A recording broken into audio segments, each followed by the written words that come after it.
Hello, everyone, and welcome to episode number 36 of the Playoff Push podcast. I'm your host, Jack Dobbins, and today I'm joined by a very special guest, basketball player from the University of Maryland, first overall pick in the 1995 NBA draft, Mr. Joe Smith. How are we today? Oh man, I'm doing good, Jack. How you doing, man? I'm doing great. I mean, you're my first NBA player I've had on the show, so that's a pretty Oh, cool really? title to hold as we get Oh man, underway. it's a special moment for myself, man. Not that for me, because you know what I'm saying, to be the first, Oh, first. yeah. Oh, that truly means a lot. I appreciate you having me on. Totally. We've got an MLB, NFL, never NBA yet though. So I'm super excited to see So what you can hopefully bring this up. Damn, breaks. ready? Hopefully this breaks the ice for you. You know, you can get more NBA guys on after this. Oh yeah, it's gonna be great though. I'm super familiar with your game. A lot of my friends are also huge fans of yours.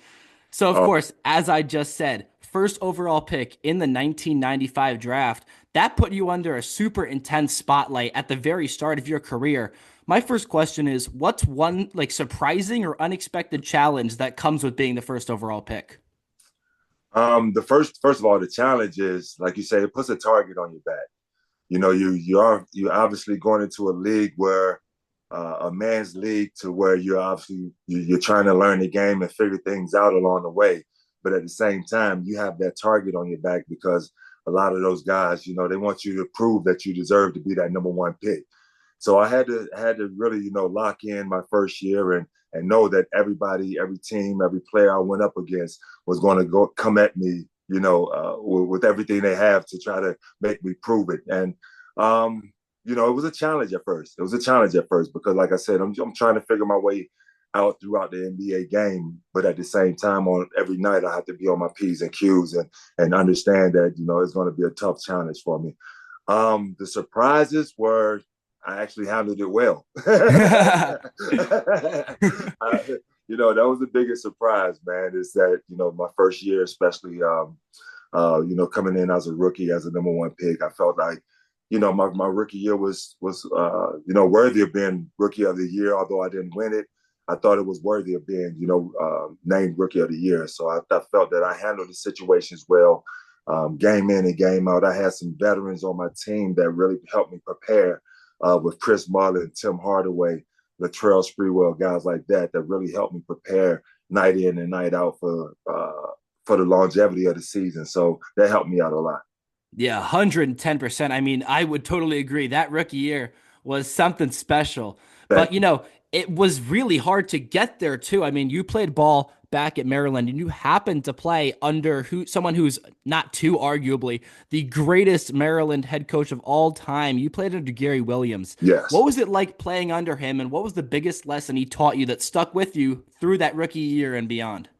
I mean, it was a joy playing for Coach Williams. Coach was um, for us Maryland fans who got a chance to watch him, you know, all the time. He was fiery on that sideline. You Oh know, yeah. yeah, Oh yeah. you know, Hothead. yeah, he really got after it, and he really, you know, showed us what it takes to win. I mean, we had a young team. My freshman year, we had a young team that we were starting. We were starting two freshmen and three sophomores, so it was a challenge for him to kind of you know bring us young guys together. But I think he did a great job of bringing us together and showing us how to win and showing us what it takes to be a successful basketball team. Um, Coach was as a recruit, you know, uh, Yeah. you kind of look at him as a recruit coming into your home, like you say, a guy of his caliber coming into your home already. When I was coming out of high school, you know, somebody that you know I felt like I can learn a lot from, a guy that I wanted to play for, and a guy that you know can really teach me a lot about the game. So I really wanted to be a part of that program, and that made me sign with the University of Maryland. But I mean, it was just a pleasure to play for him. It was an honor to play for him, and I think just the development that he allowed me to do on the basketball court really is what propelled me to become the number one pick. I bet. I mean, I believe you had around 20 points a game and 10 rebounds a game throughout both your freshman and sophomore seasons there. Does that sound about right? I think so. That sounds pretty close. Pretty close. Yeah, Yeah, I probably think. something like that. Yeah, it was about 20. I think my freshman year I averaged about 19 and 10.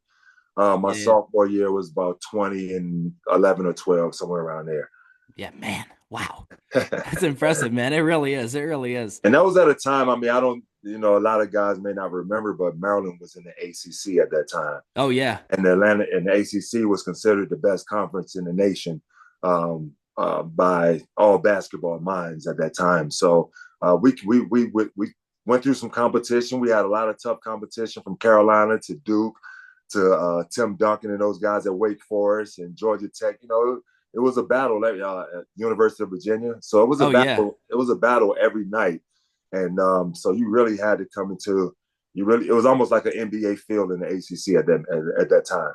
Oh yeah, actually my next question was going to be regarding one of those former ACC rivalries, and that was going to be my favorite college play you ever made. I'm going to think if you remember the date, March 1st, 1995.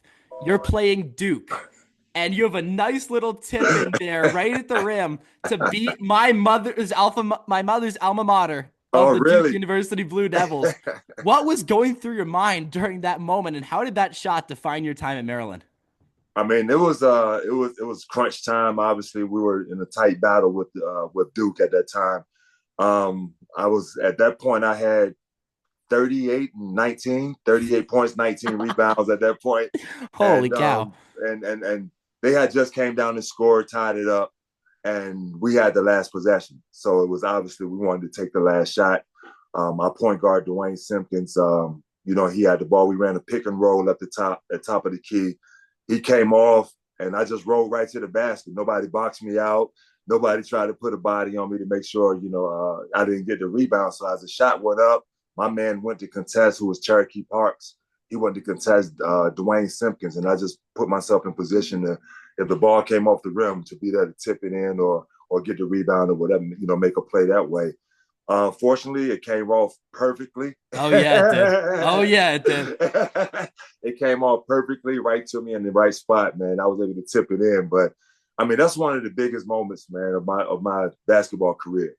Winning a game at Duke, which all the Duke fans and people of college basketball fans know how tough it is to play down in Cameron Indoor Stadium. Oh, it's tricky. It's so tricky. Exactly. And those fans, they were hard on us the entire game. So for us to be able to come away, for me to tip it in and at the buzzer and kind of quiet those Dukies down a little bit, Actually, crazy enough, like watching the clip back, it actually seems like it got pretty loud after the tip in. It sounded kind of loud. I was like, whoa, wait a minute.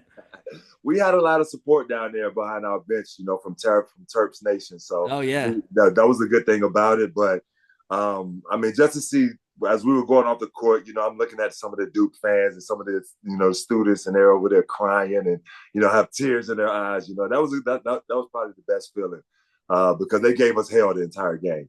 Oh yeah, an absolute legend of University of Maryland basketball. I think you were the 3 seed that year in the tournament. I think we ended up being a 3 seed that year in the tournament. Yeah. And we actually started the year off not ranked that high.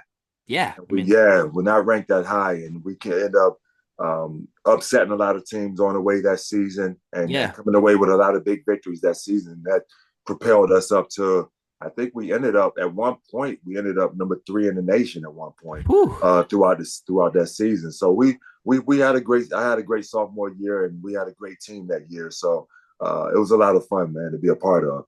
This is off the dome, but I think that year you beat Gonzaga, then you went and beat another team, and then you fell to Ray Allen and UConn. I think, if I remember properly. We beat Gonzaga. We beat. What was the team? Was it Texas? Texas. And we beat Texas. And funny thing about that, I saw a clip on Instagram, Facebook the other day, and it was my stats from that Texas game, and it was like one of the best games in NCAA tournament history, and it was like 31 points, 21 rebounds, like 7 blocks and 4 steals and something like that. And I was like, wow, but it's those things like that we kind of forget about if we don't, go back and look at it. But we kind of, as players, because every day we're moving on to the next game, that we kind of forget things like that. So we end up beating Texas that year. And like you said, we end up losing to UConn in the Sweet 16. So it was a lot of fun. And the thing about that, we lost to UConn in the Bay Area. And that's where I ended up getting drafted. So it was Yep. And I mean, Ray Allen was no slouch. I mean, if you're gonna lose to somebody, might as well be Um, Ray Allen. they had, oh yeah, no question. They had Ray Allen, and uh, they played a pack in zone on us that game, and that kind of gave us trouble. They Yeah. you know, surrounded me with like four, 3, 4 guys. And Donnie there's only Marshall, so much you can do there. yeah, Donnie Marshall was on that team, so he played in front of me the entire game, and then they had this center play behind me. So it was a great game. It still ended up being a great game, but yeah, they knocked us off that year. And I mean, heading into the draft after that season, I mean, that was a ridiculous draft. I'm not even going to lie to you. You got drafted alongside, Kevin Garnett, Yeah, Stackhouse, yeah. Wallace. Looking back, what stands out to you about that draft class and being a part of it? The first thing is that any one of us could have gone number one, and that's why I believe that draft was so talented because it was power forward heavy. Yeah, Like yeah. myself, Antonio McDyess went 2, I think Stackhouse went 3. Then we had Rasheed Wallace and And Kevin Garnett. Garnett. Yeah. And then, so I mean it was power forward driven, and it was a draft that people really sleep on. I think that draft class because of the things that we were able to do, and as far as changing the game for power forwards and for guys that played inside, because we brought a different game to the table. We were more face up, put the ball on the floor at times and being able to stretch the floor. And that's when that really began in the NBA. I think our class was one of the first classes to do that. Exactly. The power forward revolution. You had you guys, and then you got into Tim Duncan's era, Exactly. and just all these guys just kept pouring in and pouring in and pouring in. And now you Exactly. get to the spot today where you got like Giannis and all these guys just absolutely dominating at the four. Exactly. And I love to see it. And that's what people always ask me, how do I feel about the evolution of the big? And I tell them, usually when we came up, we used to have to rebound the ball, get the ball to the point guard, run down the court, get the position, and then we'll get the ball back. Hopefully, get the ball back. But now they get the ball off the backboard. Our bigs now get the ball off the backboard. They're able to push the fast break themselves, a la Giannis. They're able to make decisions on the break now, and I love to see that evolution of the game, man, and then see the way our bigs have evolved to becoming guys that can create their own shots and not have to wait for a point guard or a guard to kind of create and then drop the ball off to them. Totally. It's a total different position than it was, say, in like the 80s.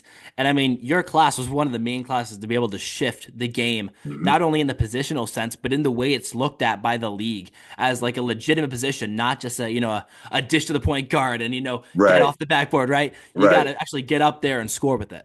Oh yeah, no question. And again, on our generation is we brought length to the game at the power forward position. Like before we got there, the power forwards were a little shorter, and they was more muscular. Yeah. When we came along, we brought a lot more length and athleticism to the power forward position at that time. So that's what made the shift even greater, and that's what allowed us the success that we had, as power forwards coming into the game because our games was different. We played with our back to the basket, but at the same time, we were able to run the floor, get out on the break. We were able to spread the court with picking pops now. We're able to put the ball on the floor, 1, 2 dribbles, get to the basket, and finish. So we switched it up in that manner, but our length and the size was the biggest difference, I think. Yeah, totally. I couldn't agree more. I mean, what a way to change an entire position. That's a pretty nice flex there. Oh man, it was fun. I mean, it was a lot of fun, and just to see, like I say, the game has been evolving for forever. From when it first started to now. The game has been evolving, and just to be a part of that small shift, it makes you feel good about being able to leave some type of mark on the game. And I felt, our class and our generation left that mark. Oh yeah, speaking of changing the game, we're gonna flip right over into more of your NBA career. All right. And my first part is that you actually changed the game, or were a bunch of guys changing the game. You were a part of the first ever Oklahoma City Thunder team, which was a huge transition Yes. for not only the franchise but the entire NBA, Right. giving OKC their first pro sports team. What was it like being a part of that historic season, and how did it shape the team's identity moving forward? It was a lot of fun. It was a lot of fun. When I first got traded down there to Oklahoma, it was actually during the transition process from Seattle to Oklahoma. Yeah. Excuse me, from You're good. Seattle to Oklahoma. But I mean, once we got down there to Oklahoma City, man, we got settled in. It was pretty much the NBA, but a college atmosphere. Ooh. Like, Is that a yeah, good like thing or is no, that it was awesome. It was ooh. like the fans, and uh, we didn't have a good team at that year, but the fans still came out, sold out arenas. They probably were the loudest fans in the NBA at that time, man. And the support was there, from the beginning. We obviously had Kevin Durant, Russell Westbrook. They were young. I think Kevin was in his second year, and Russell was in his first year, so they were a rookie. So they were young, but the excitement was in the air as soon as we stepped on the court, man. From our first preseason game all the way till I got traded from there midway through the season. But that energy and excitement was there every game, every night. They supported us, and I knew from that at that time that it was that Oklahoma City would be a great place for an NBA team, and you know I didn't know how much success would come with it, but I knew that town would really appreciate what the NBA brings there. A huge shift. I mean, going from Seattle to Yeah, OKC, not only yeah, like it's much bigger than going to like say like a Tampa Bay or something, because right. OKC did not have that pro sports experience at all. So you guys kind of just like brought even more life to the city. And Oh I yeah, feel no. like yeah, and I feel like you led the way for Harden to get there and Russell and KD just to build that huge trio a few years later. Oh yeah, no question. Like I said, KD and Westbrook were already there. Yeah. We The thing about it is Sam Presti. I mean, the general manager Oh yeah. for Oklahoma, man, he's done a great job throughout the years of kind of building through the draft. And a lot of those guys, he brings a free agent or two in uh, periodically, but for the most part, most of those guys he's drafted, he's created so many draft picks over throughout the years that Yeah. he's able to bring in that talent that they've needed to become the team that they have today. But it began back then. It began back then with Kevin, myself being a part of that program, being a part of that team, the organization, and them just being able to build and put the pieces together to have the success that they've had. Even early, like you say, with Harden, Westbrook, and Durant, even making it to the Western Conference Finals, where they end up losing to the Warriors. But that success, kind of stemmed from those days. Yeah, one thing I really do like about OKC is their ability to, grow the team organically. Like some Yes, teams, have to like, be like, I'm gonna drop $100 million on the free agent pool. And right. OKC's like, I'm gonna sit here, collect draft picks, and do what I need to do. And Yeah, it's like, and it works. It does work. Unfortunately, no chip yet. But like not yet. the teams are right there. They're always in the running. Oh yeah, no question. That's what they're always in the running. They always have some talent to compete. But like you say, no chip yet. But I think that's coming in the near future. This team could definitely get it done. This team could definitely get it done. 110%.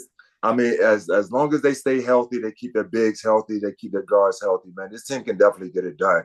I think they definitely have a unit that can go out there and beat anybody in the league. Shea is He's a MVP. demon. He is ridiculous. He is unfair. he's He's definitely unfair. he's definitely my MVP of this season. The way he's been playing and the role play. I mean, the guys around him, man. Nobody's afraid of the moment, and Yeah. that's something that you rarely find with a group of young guys like that. Some people shy away from that moment, but with these guys, nobody's afraid of that moment.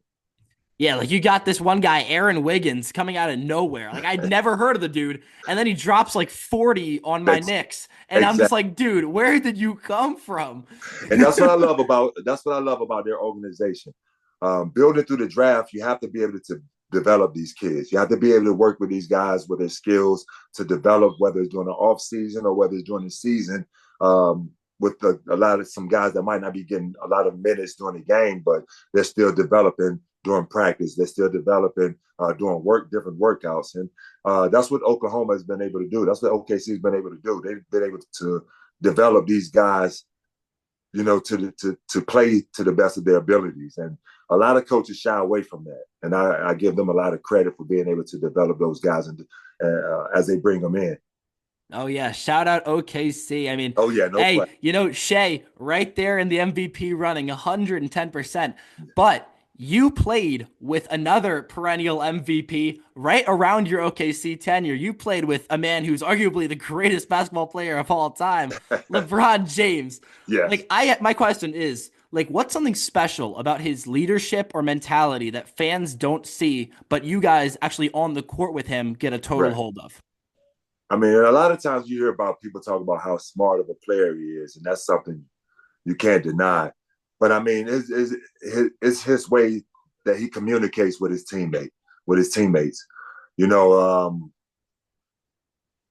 like the difference that I've heard between he and Kobe, from like when Kobe was in his prime, is that Kobe can be a hole, you know, towards his teammates.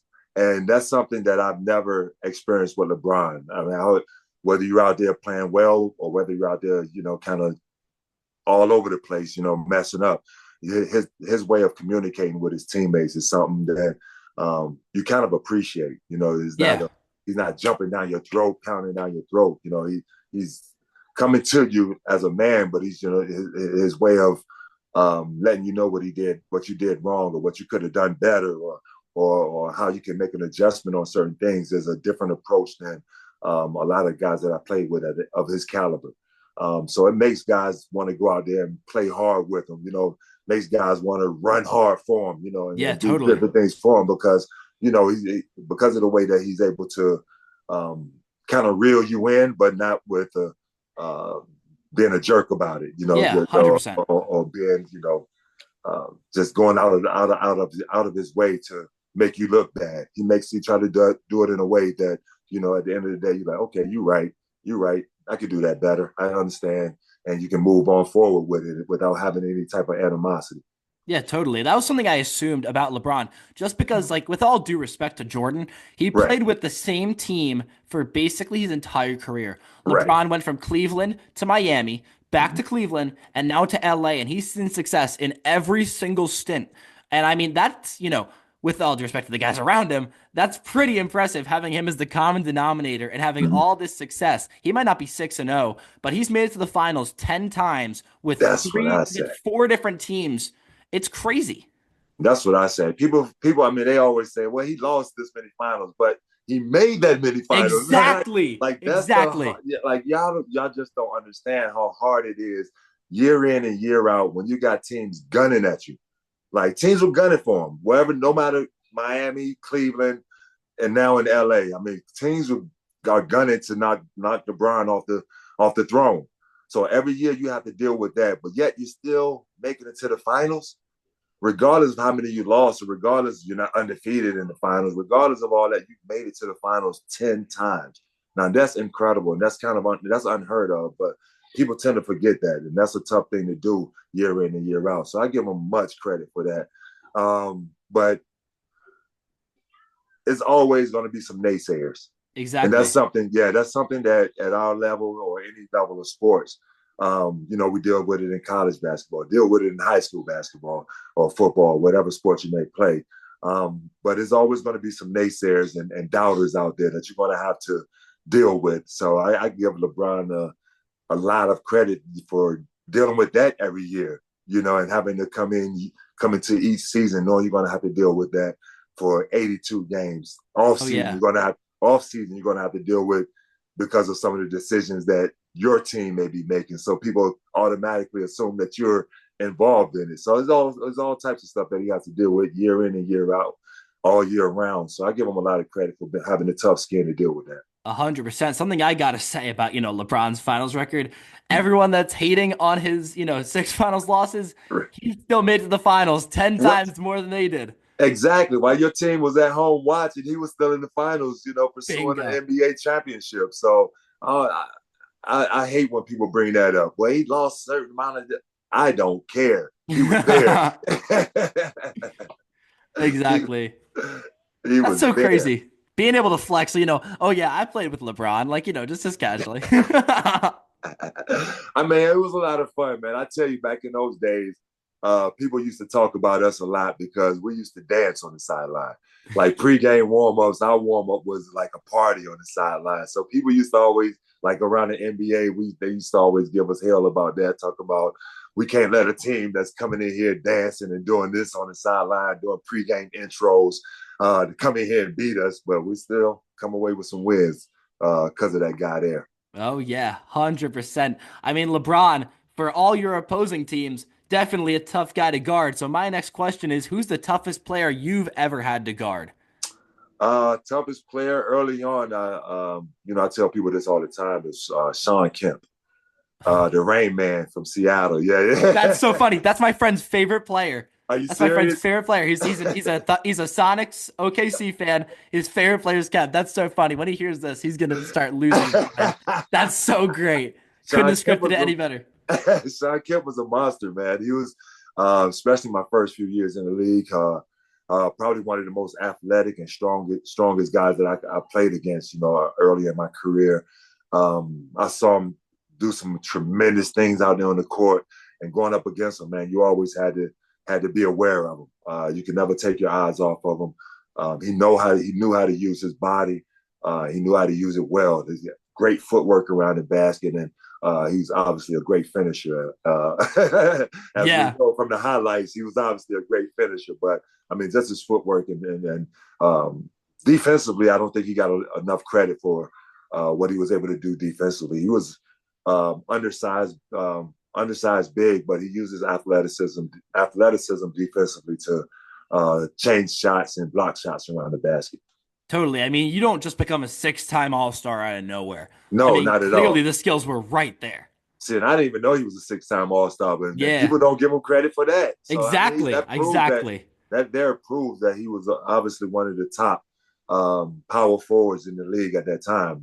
He had his times and Seattle would have never made it as far as they did during the playoffs. Making the championship runs that they made without him.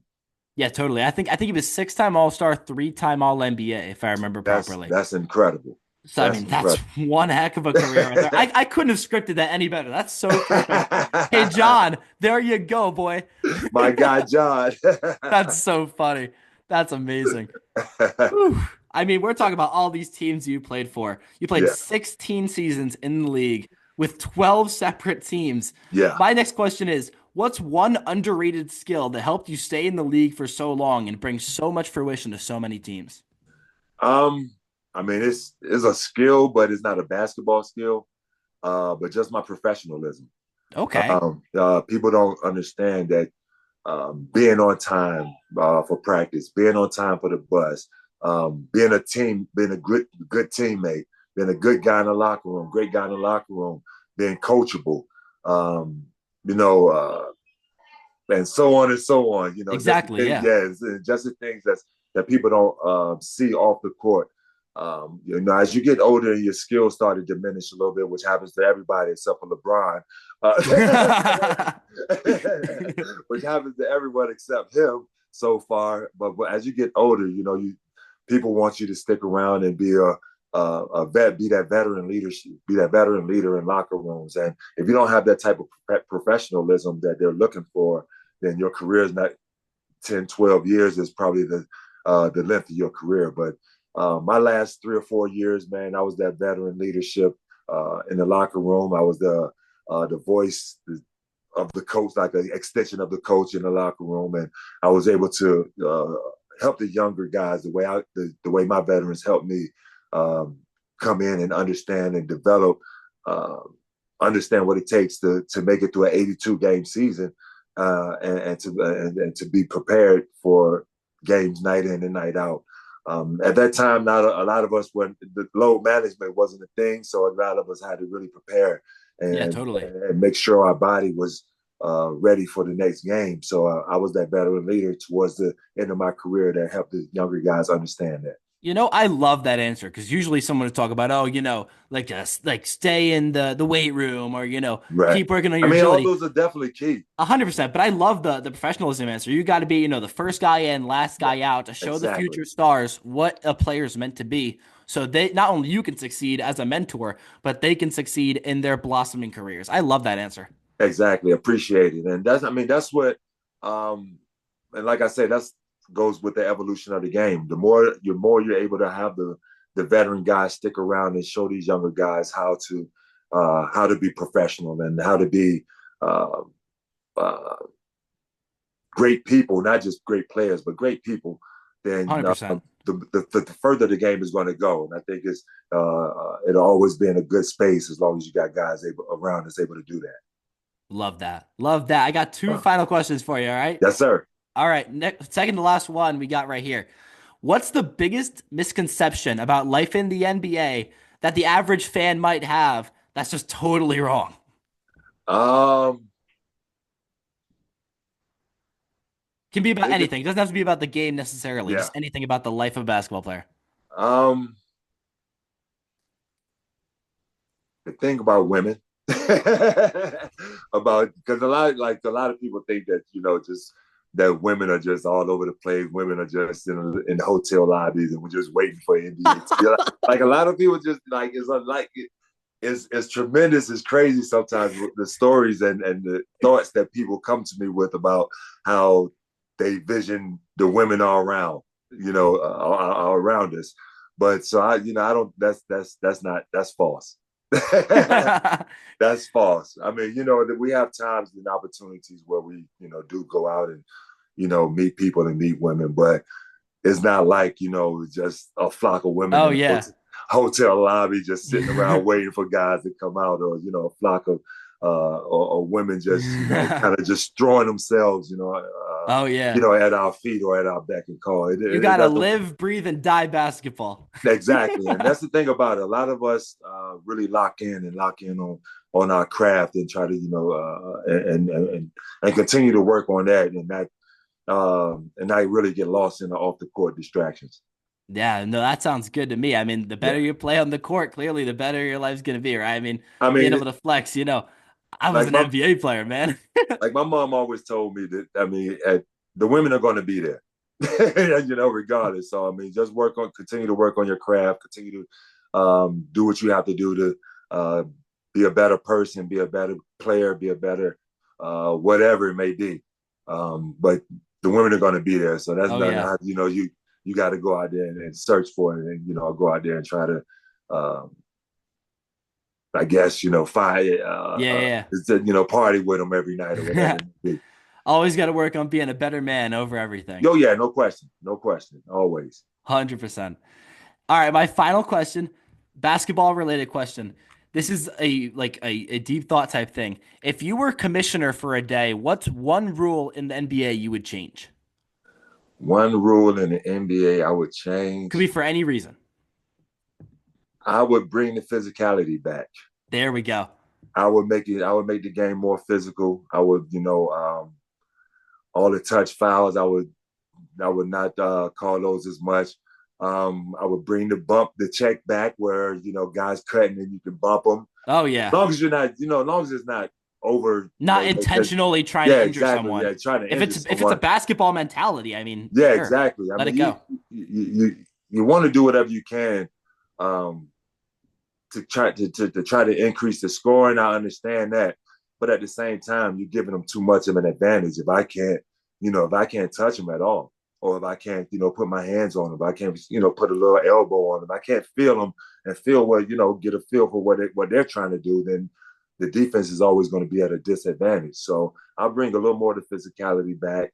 Um, when I played, we always had a no layup rule. So that means if anybody got a free layup, we could take them down. And Oh yeah, yeah. it wasn't a flagrant to where you're getting kicked out of the game. So Yeah, totally. I would bring that back, as long as nobody's trying to injure nobody, like I said. But just a little more physicality back to the game, and I would cut down on some of the 3 pointers. Yes, yes, yes. I mean, you never shot a three like ever. Like I think your highest amount of threes you took in a season was like 11 or I something. think, and a couple of them may have been buzzer beaters. So. Actually, I will not lie. You shot 42% one year. You were 3 for 7. Oh, wow. So That must have been in Cleveland. I I think that was want in I want to say Cleveland. it was '07 or '08. That was in Cleveland. Yeah, you were three Yeah. for seven. But you know what? That was because Mike Brown, Coach Brown, he gave me the green light to shoot a few threes that Hey, game. put it up. That year. He was like, "Why haven't you ever shot threes?" Well, we used to after practice, I used to shoot threes with the guards. And that was one day he came up to me, he was like, "Why haven't you ever shot threes before?" And I'm like, "I've never had it. I don't know. I just kept it simple. I like 15, 17 foot. I know I can knock that down easily. That's like money. That's like water." So he was like, "No, I want you to shoot a few more threes with us." So, I started shot. That was the most I shot right there. Oh yeah. And now you got big guys like Jokic just being like, okay, I'm gonna chuck one up Yes. now and just At any draining them, time. I was shooting at like, like a 44 clip. It's like, okay, bro. I was like, if I would have had that green light, maybe I would have shot more, but no. So it's nice, and it's nice to see the big guys able to step out and do that now. Because, we had a few that was doing it during our time, Rasheed Wallace and guys Yeah, like that. yeah. But we didn't have a lot of us doing it, so it's good to see that. Guys that develop their shot and develop their game all the way out to the 3-point line. Our bigs are really changing the game and making the game a special game to watch. But I just don't like to see it all the time. Yeah, totally. And it all comes back to evolution of the game. Yeah. Sports always evolve, and that's always what happens. And for better or for worse, this Yes. game's always changing. It's never the same as it was a decade ago. And that's the good thing about it. You don't want anything to stay the same because you get bored with it. Exactly. You got to keep it changing, right? Right, exactly. You always want to keep things changing, but you always want to make sure that you keep the product, in a good space, in a good place. Oh, yeah. And, you don't want to water down the product. And I think the NBA is doing a great job with it. Love it. Everyone, that's going to be it for episode 36 of the Playoff Push podcast. Once again, thank you, Mr. Smith, for hopping on. I really appreciate it. Man, And appreciate you having me, Jack. totally. And thank you to Nathan from NR Media. That's my guy for helping set this up. Thank you, boys, for really helping set this up. And yeah, that's going to be it here from episode 36. I'm your host, Jack Dobbins from the Playoff Push podcast, signing off. Have a great rest of your night.